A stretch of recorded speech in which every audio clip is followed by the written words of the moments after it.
lên mắt chú khi hiền lăng xì lô mà sẽ hình tiếng có im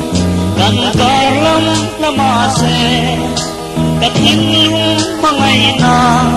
lệ mấy tua na tết xưa anh chung mà gia đình là ông quý linh thủy mà quý gần cây đủ lại để khát lắm thủy mò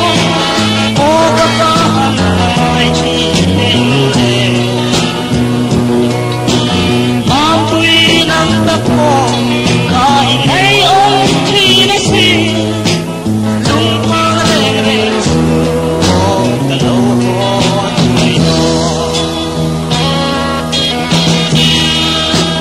ô các ngày tết các tuần em tết loi lùm miếng tê ôi yêu sao nó lại cùng lại tua linh lên mà tê linh phan mà giang rình lùng chim tên đó nó thơ cầm một tay kề áo quy cần lấy đủ lại để khán đắm chim mò ô các bạn mai chỉ em lệ mang quy năm các cô hai mấy ông khi nó xì lung hoa lên lên cả đâu có tuổi đó cả hai tiếng khan mai hia mình áo chỉ còn xì à khi phong phong và lên sông cả căn nó chẳng hia đi lại em hiền cái đó chỉ còn đi mà ngày kia ngang nghe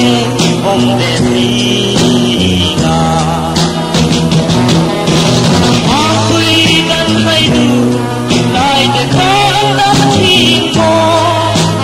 ô các bạn ai chỉ đến lệ mà quy năm các cô hai mấy ông chỉ đã xin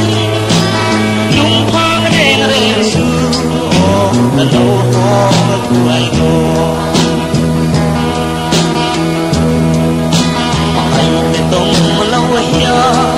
cùng chua ngon đồ đi na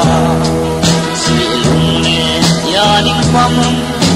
cả văn trăng hoa đỏ em ô lung mà tư tê lên na abo kan ram ta hia ito ông về hia gavahan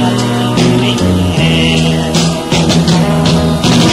ma quy kan đầy đủ lại để khán đắm chim mò ô gavahan mai chỉ bên lệ ma quy năm ta cô